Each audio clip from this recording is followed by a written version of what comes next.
Hanya dengan memanfaatkan media sosial, menenggelamkan diri di dunia maya, siapapun akhirnya akan bisa menjadi teroris.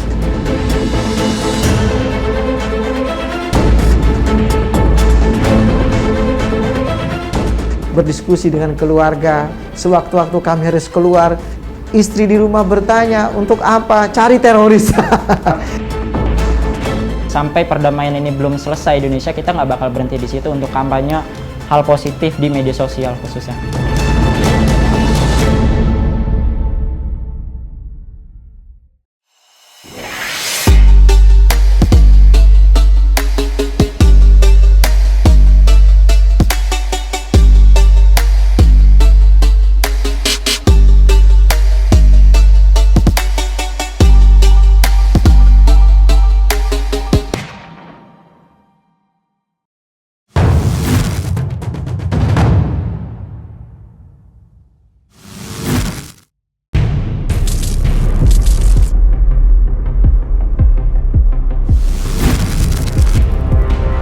Bersangkutan masuk di pintu belakang dan seperti biasa seakan-akan seperti masyarakat yang memiliki kebutuhan akan pelayanan Polri.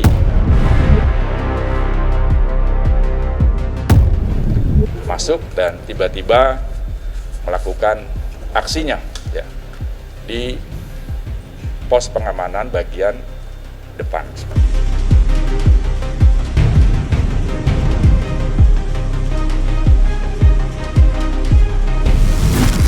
Pemerintah sejak dulu tidak pernah dan tidak akan pernah mentolerir segala perbuatan yang mengarah pada teror dan tindakan teror.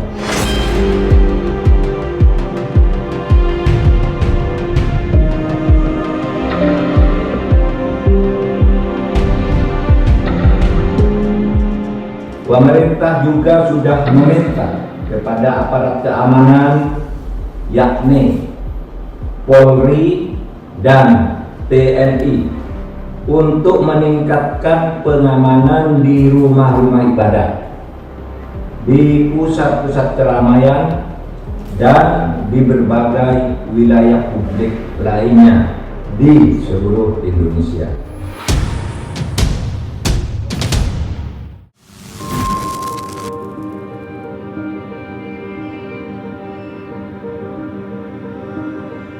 Agar seseorang bisa menjadi pelaku teror, menjadi bagian dari sebuah kelompok teroris, tidak lagi harus berguru dengan orang tertentu.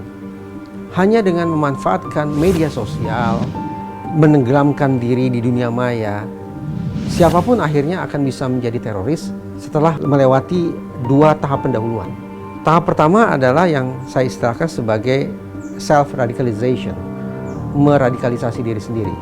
Saya akan memilih berita, saya akan memilih ceramah, saya akan memilih bacaan, saya akan memilih tayangan yang sungguh-sungguh akan bisa mencuci otak saya, meradikalkan isi kepala saya.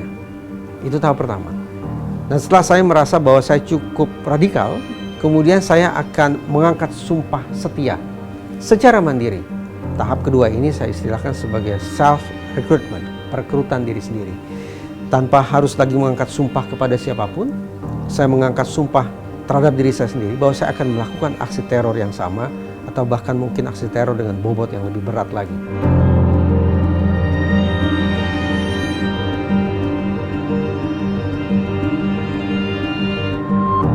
Begitu sadar bahwa ternyata polisi hari ini menyebar jaring lebih luas lagi, memasang radar dengan daya jangkau lebih luas lagi, maka kelompok-kelompok teror atau kelompok-kelompok pelaku kejahatan secara umum akan kembali ke pendekatan konvensional mereka, yaitu menggunakan pendekatan face to face, ketemu secara langsung, dan tidak lagi mengandalkan piranti komunikasi canggih sebagai cara bagi mereka untuk berkomunikasi satu sama lain. Nah, kalau kemudian kelompok-kelompok kejahatan termasuk kelompok teror kembali menggunakan cara-cara yang konvensional, sementara polisi tetap menggunakan cara-cara yang berbasis pada predictive policing, maka apa boleh buat, mereka seolah berada di dunia yang berbeda satu sama lain. Nah, itu sebabnya tadi saya katakan predictive policing sangat penting, karena trennya hari ini orang, termasuk sindikat kejahatan, termasuk pelaku-pelaku teror juga berkomunikasi dengan menggunakan media sosial, dengan menggunakan jaringan internet.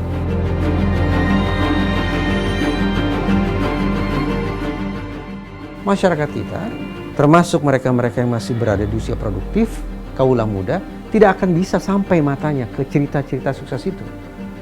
Karena toh yang akan mereka santap adalah berita-berita yang lebih dulu hadir ke hadapan mereka, yang notabene adalah berita-berita yang harus saya katakan berita yang tidak menyenangkan, berita yang negatif, berita yang memunculkan pertanyaan tentang ketangguhan kita sebagai sebuah negara, sebagai sebuah bangsa. Dengan demikian, predictive policing itu penting. Kemitraan dengan masyarakat itu penting.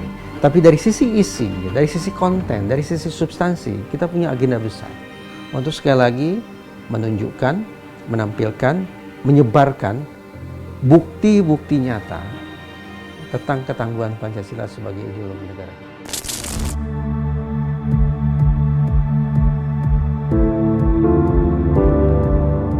Banyak masyarakat bekerja di rumah, pelajar sekolah dari rumah, demikian juga para pekerja ya, itu membuat tingkat penggunaan sosial media di dunia maya itu terjadi peningkatan. Nah, disinilah ada peningkatan radikalisasi di dunia maya. Itu yang kami lihat. Itu di 2020 dan itu merupakan fenomena yang sifatnya global. Jadi semua negara-negara pengguna internet besar ini kan terlihat ya. Termasuk Indonesia yang konon angka pengguna internet itu sudah 202 juta penduduk.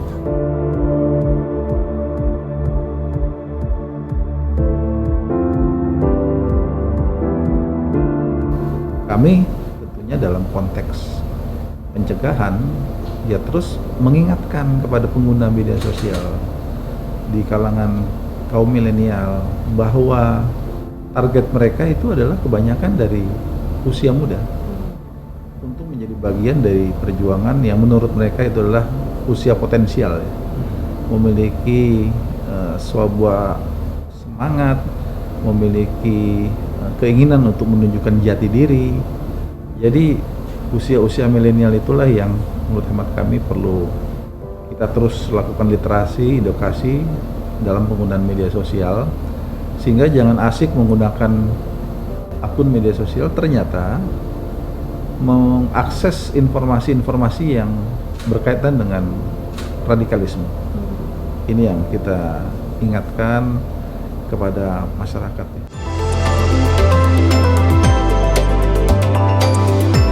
Sebagai mahasiswa saya tertarik untuk mengikuti Duta Damai karena melihat juga sekarang tindakan terorisme bukan lagi infiltrasinya melalui kegiatan offline tapi dari online. Terorisme itu nggak akan berhenti gitu. Dia juga nggak berhenti, kita nggak berhenti, makanya kita sama-sama pada apa nih? Ya, biar bagaimana Indonesia itu aman, damai, jangan sampai kita rusuh.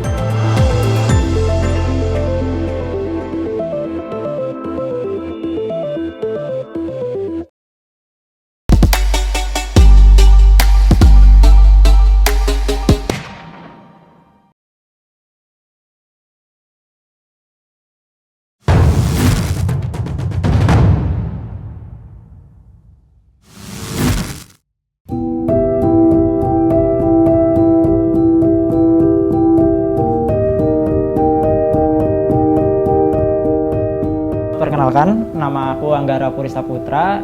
Saya dari Duta Damai Dunia Maya Regional DKI Jakarta dari BNPT RI. Kegiatan sehari-hari selain di Duta Damai, saya menjadi seorang mahasiswa di salah satu universitas Islam di Jakarta. Kalau saya terbesit sih pertama waktu ingat pas masuk kuliah bahwa mahasiswa itu tugasnya adalah menyampaikan kebenaran dan menjadi agen perubahan. Nah, saya melihat sekarang kok semakin majunya teknologi bukan memberikan keuntungan, tapi ada juga dampak negatifnya, yaitu banyak kabar hoax. Jadi kayak anak-anak muda yang mungkin baru kenal teknologi atau orang tua bahkan yang baru kenal teknologi jadi gampang ibarat tergiring opini dengan berita-berita yang belum tentu benar. Nah, dari tujuan itu sebagai mahasiswa saya tertarik untuk mengikuti Duta Damai karena melihat juga sekarang tindakan terorisme bukan lagi infiltrasinya melalui kegiatan offline tapi dari online, baik dari pembayatan, pengkaderan itu juga dari online. Jadi dari situ mulai tergerak sih ikut masuk di Duta Damai Dunia Maya.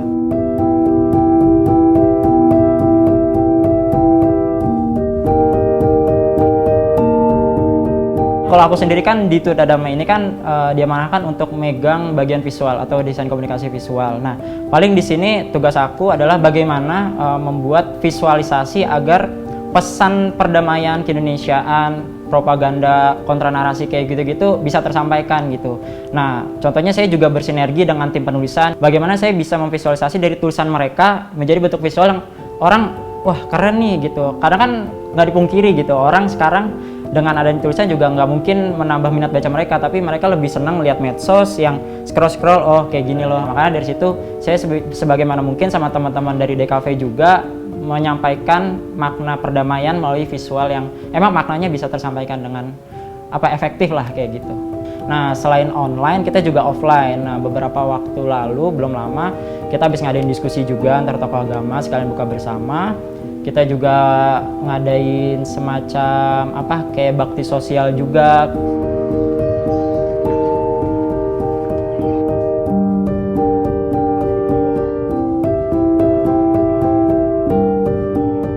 Kita ini bikin desa binaan juga di daerah Tambora. Jadi tujuannya ingin mengedukasi ke lingkup masyarakat langsung di situ.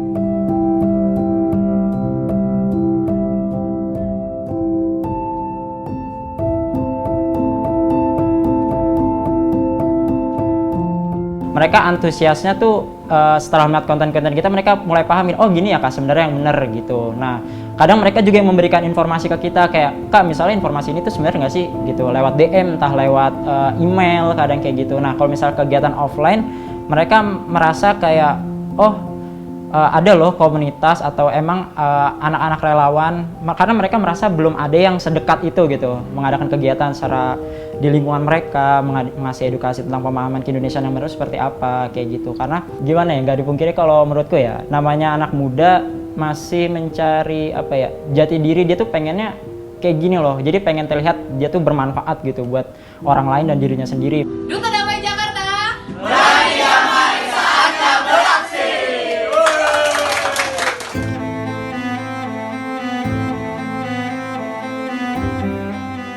Jangan sampai kita tuh di media sosial cuma lihat kutipan video sependek ini terus menganggap oh ya ini bener nih, langsung disebarkan. Jangan seperti itu, karena media sosial ini ibarat kayak mata pisau gitu. Jadi kadang bisa bermanfaat, kadang juga bisa memberikan dampak yang negatif gitu. Jadi lebih kayak selektif lagi dalam memilih konten, dalam menyebarkan konten agar perdamaian itu bisa tercipta. Karena kalau menurutku kita sebagai generasi muda tuh harus mencucikan tangan kita, lisan kita untuk menciptakan kebinekaan yang sesuai kita harapkan, sesuai tujuan kebangsaan kita gitu. Harapanku sih satu sih, kita kan di sini sebagai relawan ya, buat teman-teman Duta Damai khususnya jangan pernah bosan gitu. Kita sebagai relawan ya, kita non profit di sini, kita nggak mencari keuntungan apapun selain kita punya tujuan yang sama, visi yang sama, yaitu menciptakan perdamaian di Indonesia gitu. Sampai perdamaian ini belum selesai di Indonesia, kita nggak bakal berhenti di situ untuk kampanye hal positif di media sosial khususnya.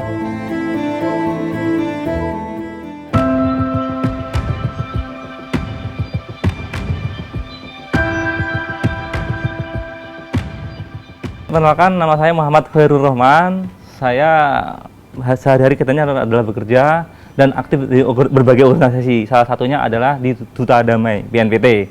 Kenapa saya ingin ikut di Duta Damai? Karena kita ngeliat sendiri kondisi bagaimana sekarang ini, ya kan, banyak hoak-hoak yang tidak terkontrol, ya kan.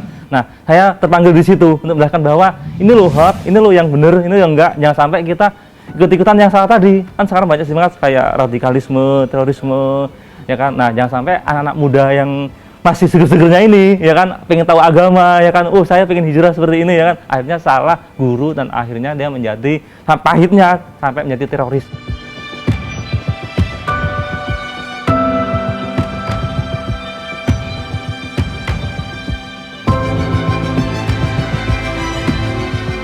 Kalau saya kan kerjakan dari Senin sampai Jumat sih, dari pagi kalau sampai sore, ya kan. Nah, Sabtu Minggu libur. Nah, itu saya gunakan untuk kegiatan yang sosial. Nah, kalau kegiatan sosial itu ya kita kalau memang acara Duta Damai, ya kan, ya kita ada acara apa nih? Kalau saya kan di Duta Damai kan koordinator penulisan.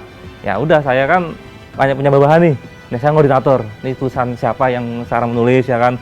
Nah, sekarang lagi hot news apa, bahasa apa. Nah, kita tulis, oh ya kamu sekarang mesti ini. Itu kita sudah bagi beberapa kelompok, Mas.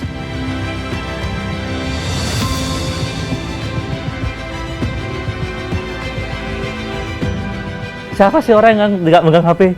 Nah, di situ harus kenceng-kenceng, kita harus buat tulisan yang bener ya kan. Namanya anak muda itu kan masih labil dan dia mencari jati diri dan dia tuh penerus nanti. Kalau kita sudah pensiun lah, nah seperti itu. Makanya itu modal, apalagi kalau sudah kecuci otaknya. Nah itu modal banget buat mereka gitu loh. Ya baiknya adalah kita ngenalin guru yang bener mas. Contoh kalau sekarang banyak sih mas pesantren ya kan. Kalau kita mau belajar agama tuh sebenarnya nggak harus pesantren sebenarnya, bisa di media sosial. Nah kita juga harus cari media-media yang bener-bener itu tuh menceritakan yang benar gitu loh, sesuai syariat, bukan cuma sebagai fotokopi atau sebagai alat aja. Nggak jauh deh kayak Namus kemarin lah ya kan, dia katanya mahasiswa ya kan. Nah kok bisa sampai dia bisa kena seperti itu loh, itu mesti misalnya kan salah guru apa dia nggak ada gurunya waktu belajar agama, makanya bisa nggak ada yang menjelaskan gitu loh. Kalau kita belajar ke yang benar, guru yang benar, insya Allah nggak ada, bisa ada yang mengarahkan. Harapan saya adalah teman-teman Duta Damai tetap semangat untuk mengedukasi masyarakat yang lain, anak muda yang lain, bahwa terorisme itu nggak akan berhenti gitu. Dia juga nggak berhenti, kita nggak berhenti, makanya kita sama-sama balapan nih ya, biar bagaimana Indonesia itu aman, damai, jangan sampai kita rusuh yang akhirnya terjadi seperti banyak negara di Timur Tengah ya kan, kayak di Suriah, di Palestina juga sampai sekarang belum juga kelar ya kan, di Moro, Filipina ya kan, banyak orang kan bahwa Islam itu semua itu harus dengan Islam ya kan, seperti itu mas. Makanya terus semangat lah seperti itu. Mereka nggak berhenti, kita juga nggak akan berhenti.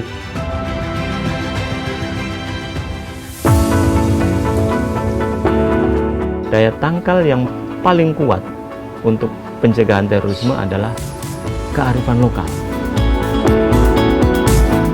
Kami akhirnya siap dan tidak perlu ngambil risiko terlalu tinggi. Kami akan bersama-sama BNPT melakukan upaya cegah radikal terorisme.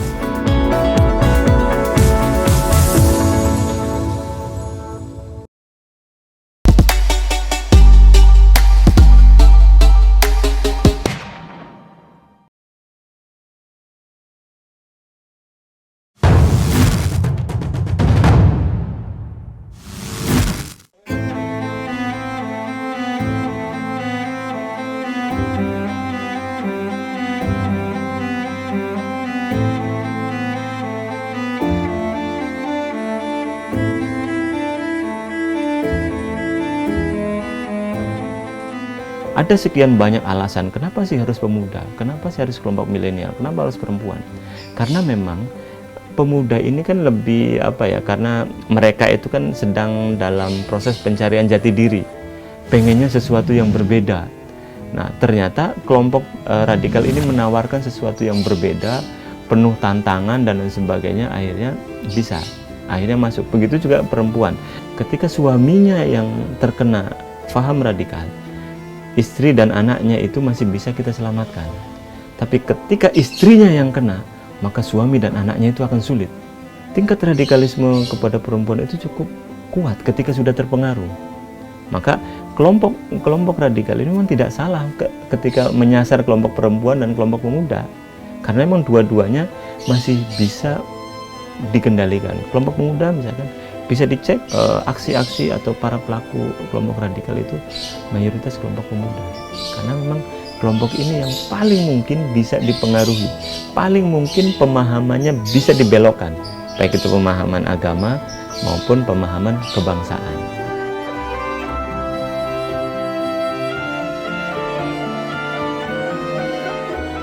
Kalau hanya mengandalkan Direktorat Deradikalisasi atau BNPT, maka ini akan kesulitan.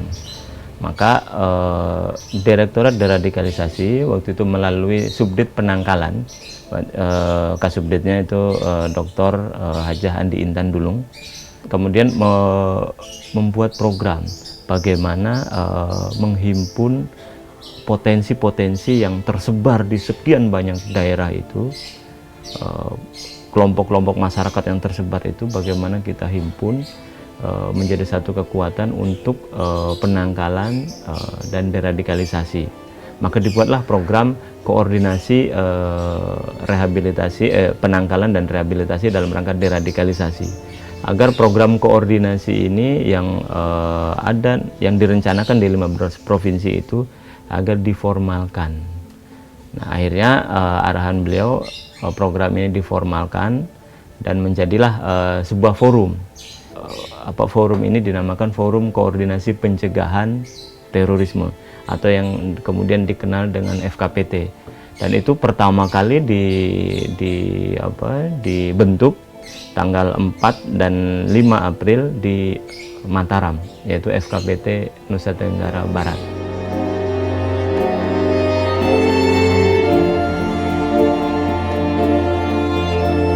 Daya tangkal yang paling kuat untuk pencegahan terorisme adalah kearifan lokal. Maka FKPT ini karena berbasisnya di daerah-daerah dan merupakan kepanjangan tangan dari BNPT dalam koordinasi pencegahan terorisme, diharapkannya mampu memaksimalkan kearifan lokal yang tersebar di banyak daerah itu. Kelompok-kelompok terorisme melakukan penyebaran itu bahkan di kampung-kampung, sedangkan program kita belum nyampe ke level itu. Maka tantangannya adalah bagaimana FKPT bisa merangkul potensi yang ada di daerah berdasarkan kearifan lokal dengan memanfaatkan stakeholder yang ada di sana agar melakukan kegiatan-kegiatan yang mampu menjangkau level-level masyarakat terkecil sekalipun.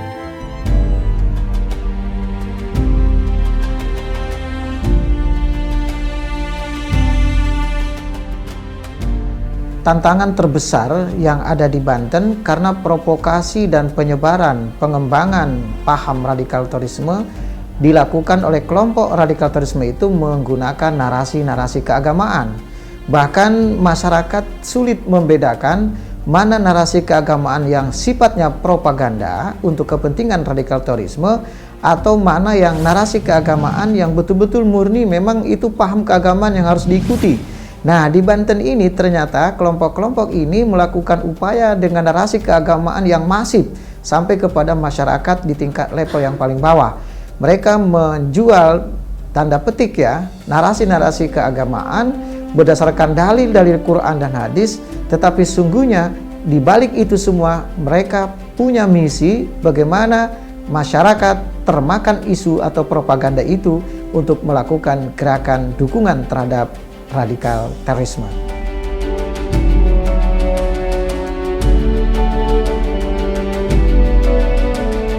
Kami ini yang menghadapi kelompok radikal terorisme ini kan menghadapi orang-orang yang nekat, orang-orang yang spesialis, yang mereka tidak ada lagi hukum kecuali mereka menyatakan bunuh diri jadi.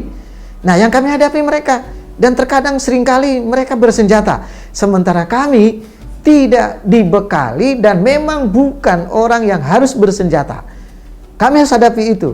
Ketika mereka bersenjata, kami ada kekhawatiran, kami ada dukanya. Lah, kalau kami ini tidak mendapatkan perlindungan sosial, kami tidak mendapatkan perlindungan keamanan.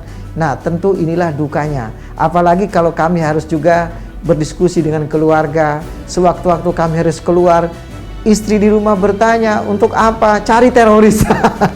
Ini kan mengerikan bahasa-bahasa seperti ini. Nah, oleh karena itu, ini duka yang sekaligus kami merupakan satu kebanggaan, bercampur akhirnya menjadilah satu kebahagiaan buat kami bisa berperan aktif untuk menyelamatkan generasi muslim bangsa Indonesia yang harus setia kepada Pancasila, Undang-Undang Dasar 45. Dukanya selalu dan terlalu banyak untuk kami ceritakan.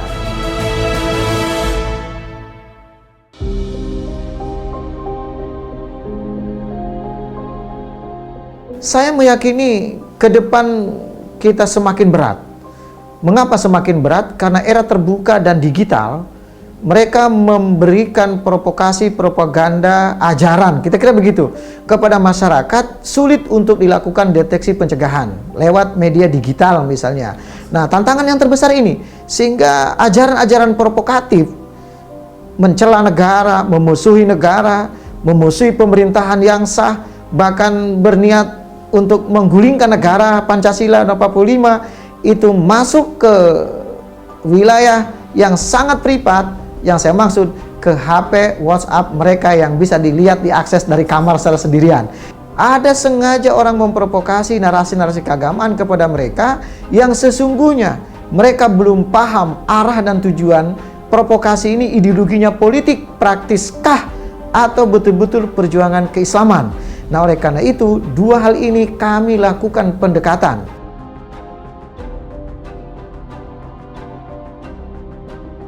Dasar ideologi negara Pancasila, siapapun yang akan melakukan perubahan terhadap ideologi itu, kami punya semboyan. Sapa datang menghadangmu, kan binasa oleh dulimu. Nah, ini kepentingan pertama. Kepentingan kedua, selalu menarasikan keagamaan. Maka narasi-narasi keagamaan harus juga di-counter dengan orang tokoh yang mengerti soal narasi-narasi keagamaan itu. Dan oleh karena itu, saya sebagai warga Nahdliyin, peduli cinta tanah air, negara Republik ini diperjuangkan oleh para ulama terdahulu, harus dijaga. Siapapun yang akan mengganti negara Pancasila harus berhadapan dengan kami. Yang kedua, kami pun diajarkan Islam tidak seperti yang ditampakkan oleh kelompok-kelompok radikal terorisme. Islam rahmatan lil alamin buat seluruh warga masyarakat, harus sampai kedamaian atas nama ajaran Islam. Dua posisi itu yang kami akhirnya siap dan tidak perlu mengambil risiko terlalu tinggi. Kami akan bersama-sama BNPT melakukan upaya cegah radikal terorisme.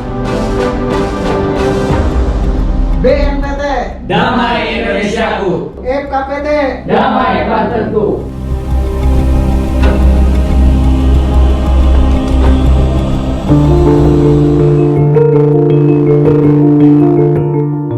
Mungkin buat yang lain lebih kritis terhadap sesuatu, jangan apa-apa tuh ditelan aja informasi. Kalau bisa cari 1-2 informasi pembanding biar kita bisa tahu benar atau enggak gitu. Enggak mudah terprovokasi lebih. Yang penting pinter-pinter pilih guru pengajian aja. Kemudian sering komunikasi sama orang tua, itu yang penting. Jangan misalnya kita pengen belajar ngaji sendiri tapi tanpa ada komunikasi dengan orang tua. Jadi kalau kita komunikasi dengan orang tua, kita bisa setidaknya ada yang memfilter kita sendiri. Lalu kalau misalkan yang sekarang kan yang dikhawatir adalah sosial media.